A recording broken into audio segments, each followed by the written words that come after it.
Hello guys, welcome to my channel Arnab Mathematics Classes. আমি plan জ্যামিট্ৰিৰ সলিউশনছবোৰ কৰি আছিলোঁ। ঠিক আছে, তেনেহ'লে আজি বাকী থকা দুটা কুৱেশ্যন কৰোঁ। ঠিক আছে, ভিডিঅ'টো আৰম্ভ কৰোঁ তেতিয়াহ'লে। ঠিক আছে, কুৱেশ্যনটো কি হয় আমি চাই লওঁ। AD, BE and CF are the medians of a triangle ABC. Prove that 4 of AD plus BE plus CF is greater than 3 times of BC plus CA plus AB. এইটো প্ৰুফ কৰিব লাগে। ঠিক আছে, কি কৈ দিছে AD, BE and CF are the medians of triangle ABC বুলি কৈছে। ঠিক আছে, ট্ৰাইংগল ABC এইটো ট্ৰাইংগল ABCটোত AD, BE আৰু CF এইকেইটা মেডিয়ান হয় বুলি কৈছে। ঠিক আছে, আমি প্ৰুফ কৰিব লাগে 4 times of AD plus BE plus CF is greater than 3 times of BC plus CA plus AB. এইটো প্ৰুফটো কেনেকৈ কৰিম? গিভেনটো লিখিলোঁ মই AD, BE and CF are the medians of triangle ABC and G is the centroid. Gটো কেলৈ centroid বুলি ল'লোঁ? কাৰণ আমি জানো মেডিয়ানছবিলাকে যোনটো পইণ্টত ইণ্টাৰচেক্ট কৰে সেই পইণ্টটোক centroid বুলি কয়। ঠিক আছে, ঠিক তেতিয়াহ'লে টু প্ৰুফটো মই লিখি ল'লোঁ। To proof 4 times of AD plus BE plus CF is greater than 3 times of BE plus CA plus AB বুলি প্ৰুফ কৰিব লাগে। ঠিক আছে, এতিয়া প্ৰুফটো মই লৈ লৈছোঁ, প্ৰুফ বুলি লিখি ল'লোঁ। ইন ট্ৰাইংগল BGC এই ট্ৰাইংগলটোত আমি ইয়াত এটা থিয়ৰম ইউজ কৰিছোঁ। সেই থিয়ৰমটো হ'ল sum of any two sides of a triangle is always greater than the third side. সেই থিয়ৰমটো ইউজ কৰিছোঁ। তেতিয়াহ'লে BGC এই ট্ৰাইংগলটোত যদি মই BG প্লাছ GC কৰোঁ, মই কি ক'লোঁ? Sum of any two sides of a triangle, মানে এই থিয়ৰমটো ইউজ কৰিছোঁ। এটা ট্ৰাইংগলত ধৰক ট্ৰাইংগলটো হয় ABC। ঠিক আছে, ধৰি লোৱা তোমালোকে যে ট্ৰাইংগলটো হয় ABC। এটা ট্ৰাইংগলত যিকোনো দুটা ছাইড যদি আমি প্লাছ কৰোঁ, সেই দুটা ছাইডৰ ছামটো সদায় বাকী থকা ছাইডটোতকৈ সদায় ডাঙৰেই হ'ব। ডেট মিনছ যদি মই AB আৰু AC ছাইডটো লওঁ, AB plus AC is always greater then BC হ'ব। ঠিক আছে, এই থিয়ৰমটো ইউজ কৰিছোঁ মানে। ঠিক আছে, তেতিয়াহ'লে মই কোনটো ট্ৰাইংগল ল'লোঁ ইয়াত? ইন ট্ৰাইংগল BGC ল'লোঁ। BGC এই ট্ৰাইংগলটো লৈছোঁ। এই ট্ৰাইংগলটোত BG plus CG is greater than BC হ'ব। ঠিক আছে, সেইটোৱে মই লিখিলোঁ আৰু ব্ৰেকেটত লিখিছোঁ sum of any two sides of a triangle is always greater than the third side. এইটো থিয়ৰম এটাও আছে, ক্লাছ 9ৰ জেনেৰেল মেথমেটিক্সত আছে নেকি মোৰ মতে, চাবাচোন এবাৰ। ঠিক আছে, আৰু আমি আৰু এটা বস্তু ইয়াত ইউজ কৰিছোঁ। আমি জানো যে centroid divides its median in the ratio' 2:1। ঠিক আছে, এতিয়া যি পইণ্টটো চেণ্ট্ৰইড হয় বুলি আমি লৈছোঁ, G ইজ দ্য চেণ্ট্ৰইড বুলি লৈছোঁ ইয়াত। ঠিক আছে, আৰু AD টো মেডিয়ান, BE টো মেডিয়ান আৰু CF টো মেডিয়ান। এতিয়া centroid divides its median in the ratio' 2:1, সেই বস্তুটো ইয়াত ইউজ কৰিছোঁ। এই চেণ্ট্ৰইডটোৱে মেডিয়ানবোৰক 2:1 ৰেচিঅ'ত ভাগ কৰি দিয়ে। মানে যদি আমি BE মেডিয়ানটো কনচিডাৰ কৰোঁ তেতিয়াহ'লে 2:1 হ'ব। ঠিক আছে, CF মেডিয়ানটো যদি কনচিডাৰ কৰোঁ তেতিয়াহ'লে 2:1 ৰেচিঅ'। ঠিক আছে, আৰু যদি এইটো মেডিয়ানটো কনচিডাৰ কৰোঁ তেতিয়াহ'লে 2:1 ৰেচিঅ'। ঠিক আছে, এতিয়া BG এই centroid divides its median in the ratio' 2:1 মোৰ আগৰ ভিডিঅ'টোতো দিয়া আছে, ভালকৈ বুজোৱা আছে। যদি এইটো ভিডিঅ'ত তোমালোকে বুজি পোৱা নাই centroid divides its median in the ratio' 2:1 এই কথাটো, তেতিয়াহ'লে মোৰ আগৰ ভিডিঅ'টো চাই ল'বা, তাত মই বুজাইছোঁ ভালকৈ। ঠিক আছে, in triangle BGC BG plus CG is greater than BC, এইটোতো বুজি পাইছে। তাৰপিছত BG ঠাইত মই লিখিলোঁ, এই BG ঠাইত মই লিখিছোঁ 2/3 পাৰ্ট অফ BE। গোটেই BEটো কিমান হয়? 2+1 কৰিলে 3 হ'ব ন, গোটেই BEটো 3 হয়।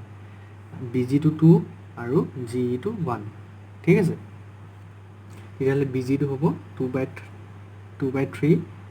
Into BE। ঠিক আছে, লগতে CGটো এইটো হয়, CGটো কি হ'ব? 2/3 of CF।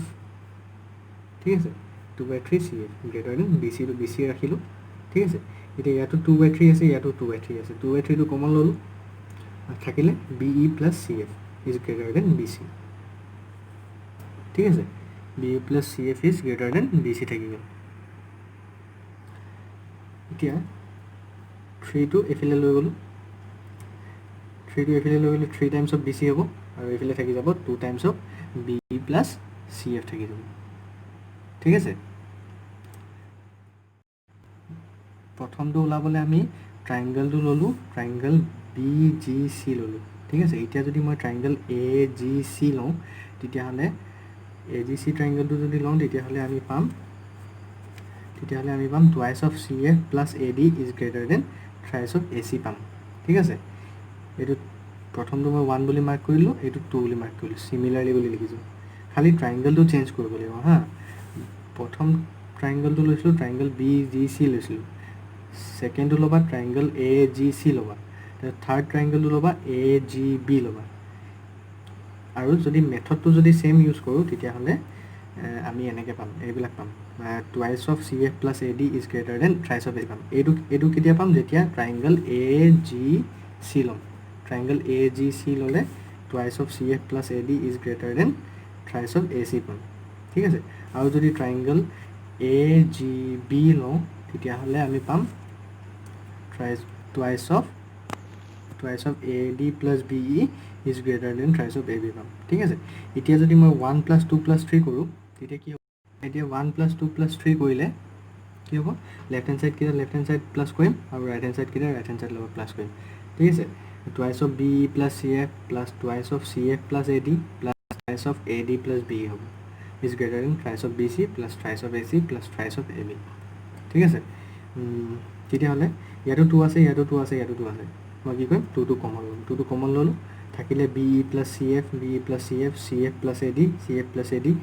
AD plus BE AD plus BE ঠিক আছে ইজ গ্ৰেটাৰ দেন ইয়াৰ পৰা 3টো কমন ল'লোঁ 3 times of BC plus AC plus AB থাকিব ঠিক আছে তাৰপিছত ইয়াত 2 জেগাতে আছে ঠিক আছে এতিয়া আমি যদি ভালকৈ চাওঁ BE দুটা BE আছে ঠিক আছে তাৰপিছত CF দুটা CF আছে তাৰপিছত AD দুটা AD আছে ঠিক আছে সেইকাৰণে মই লিখিলোঁ 2 times of BE plus 2 times of CF plus 2 times of AD এই 2টো চেম জেগাতে আছে একো কৰা নাই মই ঠিক আছে is greater than 3 times of BC plus AC plus AB এইটো একেই ৰাখিছোঁ ঠিক আছে এতিয়া ইয়াতো 2 আছে ইয়াতো 2 আছে আৰু বাহিৰততো এটা 2 আছেই ঠিক আছে ইয়াতো 2 আছে তেতিয়া যদি মই 2টো কমন লৈ লওঁ তেতিয়াহ'লে আগৰ বাহিৰত থকা 2টোৰ লগত ইনটু হৈ কেনে 4 হৈ যাব 4 times of BE plus CF plus AD হৈ গ'ল is greater than 3 times of BC plus AC plus AB সেইটো আমাক প্ৰুফ কৰিবলগীয়া আছিলে হেন্স প্ৰুফড ঠিক আছে থেংক ইউ ঠিক আছে এতিয়া আমি নেক্সট কুৱেশ্যনটো চাওঁ নেক্সট কুৱেশ্যনটো হ'ল D is the midpoint of side BC of triangle ABC the bisectors of angle ADB and angle ADC meet AB and AC at E and F respectively prove that EF is parallel to BC ঠিক আছে মই ট্ৰাইংগলটো আঁকি ল'লোঁ in triangle ABC D is the midpoint of side BC of triangle ABC বুলি কৈছে D is the midpoint বুলি কৈছে that means কি হ'ব BD equal to DC হ'ব ঠিক আছে and the bisectors of angle ADB and angle ADC meet AB and AC at E and F এতিয়া angle ADB কোনটো হয় angle ADB মানে এইটো angle তাৰপিছত কৈছে angle ADC বুলি ক'লে এইটো angle কি কৈছে the bisectors of angle ADB meet AB and AC ADB and ADC the bisectors of angle ADB and ADC meet AB and AC at E and F মানে angle ADB যোনটো bisector সেইটো E পইণ্টত meat কৰিছে at AB আৰু the bisectors of angle ADC meet AC at point F সেইটোৱে কৈছে ঠিক আছে আমি প্ৰুফ কি কৰিব লাগে EF লাইনডাল BC লাইনডালৰ লগত প্যাৰেলাল হয় বুলি প্ৰুফ কৰিব লাগে ঠিক আছে আমি সলিউশনটোলৈ আগবাঢ়ো এতিয়া গিভেনটো নিজে লিখি ল'বা কুৱেশ্যনটোত কি দিয়া আছে এইবোৰ লিখি ল'বা তাৰপাছত টু প্ৰুফটো লিখিলোঁ মই EF প্যাৰেলাল টু BC বুলি প্ৰুফ কৰিব লাগে প্ৰুফটো চাওঁ এতিয়া D is the midpoint of BC ঠিক আছে D is the midpoint of BC সেইকাৰণে কি হ'ব BD equal to DC হ'ব সেইটোৱে মই লিখিলোঁ BD equal to DC 1 বুলি মাৰ্ক কৰি দিলোঁ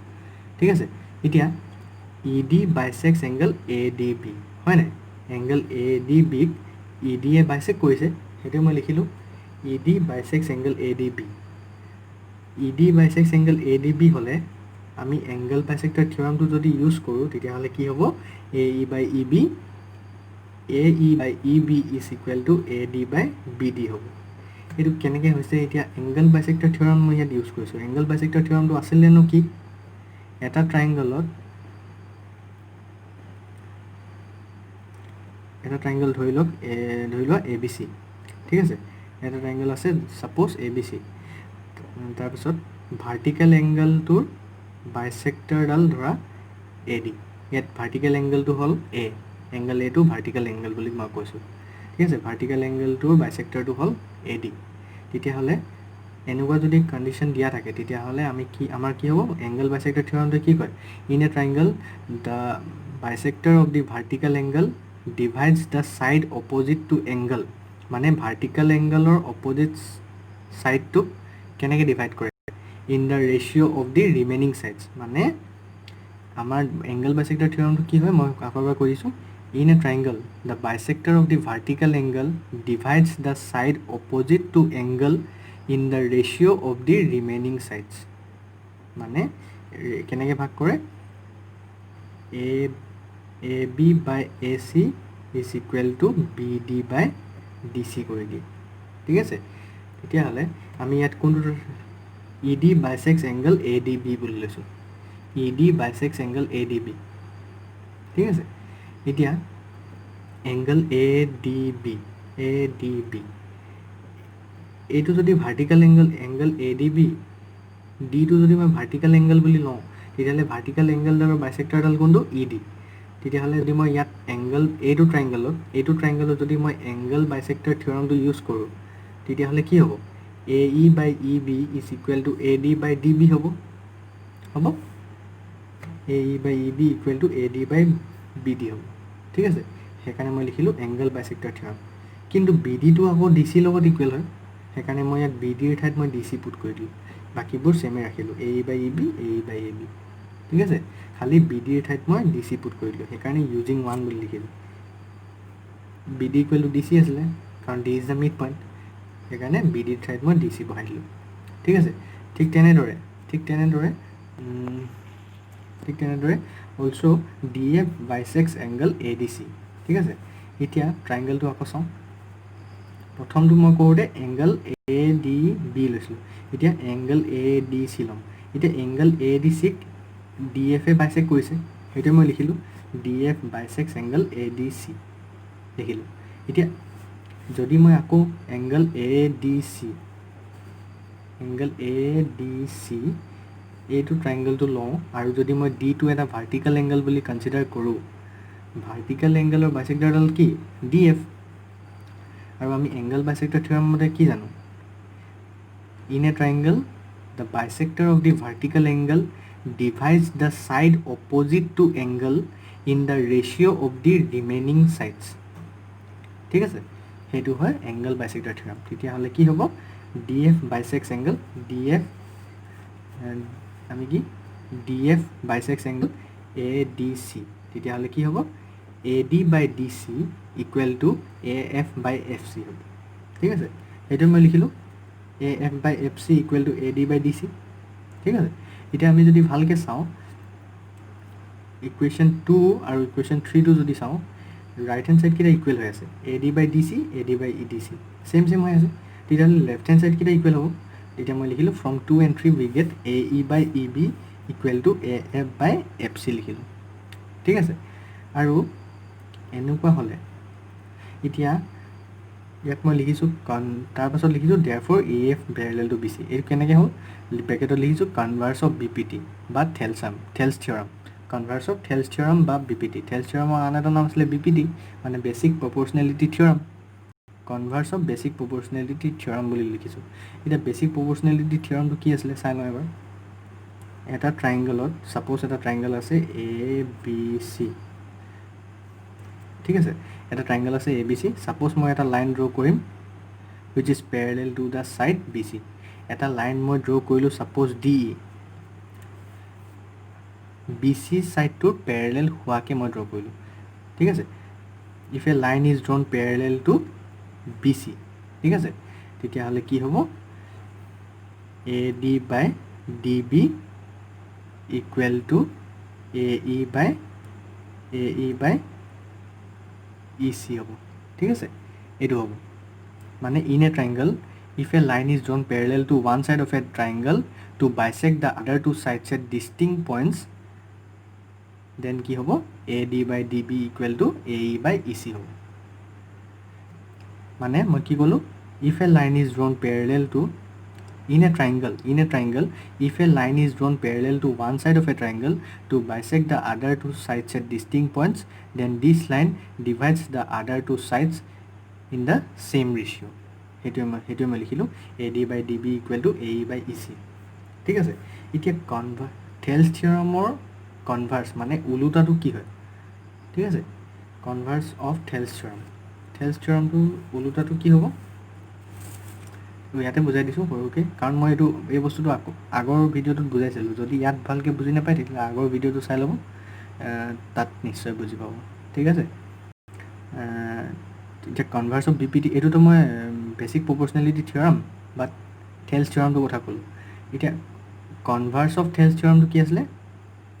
এতিয়া ইয়াত মই কৈছিলোঁ DE পেৰেলেল টু BC হ'লে AD by DB equal to AE by EC হ'ব ঠিক আছে এতিয়া ইয়াৰ ওলোটাটো কি হ'ব যদি আমাক এটা ট্ৰাইংগল দিয়া থাকে এটা ট্ৰাইংগল দিয়া আছে সাপোজ ABC ঠিক আছে এটা ট্ৰাইংগল ABC দিয়া আছে আৰু তাত এটা লাইন দিয়া আছে DE মেনশ্যন কৰা নাই যে DE পেৰেলেল টু BC হয় বুলি মেনশ্যন কৰা নাই ঠিক আছে কিন্তু এটা বস্তু দিয়া আছে কি দিয়া আছে AD by DB equal to AE by EC বুলি দিয়া আছে ঠিক আছে মই কি ক'লোঁ এটা ট্ৰাইংগল দিয়া আছে সাপোজ এটা ট্ৰাইংগল দিয়া আছে ABC মই নাম দিলোঁ তাত এটা লাইন দিয়া আছে DE ট্ৰাইংগলটোৰ ভিতৰত এটা লাইন আছে DE ঠিক আছে কিন্তু DE পেৰেলেল টু BC বুলি আমাক দিয়া নাই দিয়া আছে কি AD by DB equal to AE by EC দিয়া আছে তেতিয়াহ'লে এনেকুৱা যদি এটা কণ্ডিশ্যন দিয়া থাকে তেতিয়াহ'লে কি হ'ব DE is parallel two BC হ'ব ঠিক আছে এইটো কনভাৰ্স অফ থেলছ থিয়ৰম এনেকুৱা হ'লে DE পেৰেলেল টু BC হৈ যায় ঠিক আছে আৰু থেলছ থিয়ৰমটো কি আছিলে এইটোতো ওলোটা হয় থেলছ থিয়ৰমৰ ওলোটা হয় কিন্তু থেলছ থিয়ৰমটো কি আছিলে মানে কনভাৰ্স অফ এইটো কনভাৰ্স অফ থেলছ থিয়ৰম বা কনভাৰ্স অফ BPT হয় ঠিক আছে কিন্তু থেলছ থিয়ৰমটো আছিলে যদি এটা লাইনত আমি এটা ট্ৰাইংগলত এটা লাইন কৰোঁ কোনোবা এটা ছাইডৰ পেৰেলেল হোৱাকৈ then AD by DB equal to AE by EC হ'ব মানে ষ্টেটমেণ্টটো এনেকুৱা in a triangle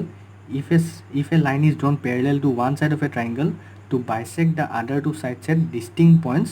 then this line divides the other two sides in the same ratio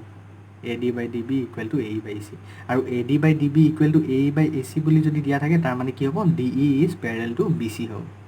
ঠিক আছে এতিয়া মই সেইটোৱে কৰিলোঁ এতিয়া ইয়াত কি পাইছিলোঁ আমি from 2 and 3 we get AE by EB equal to AF by FC পাইছিলোঁ ঠিক আছে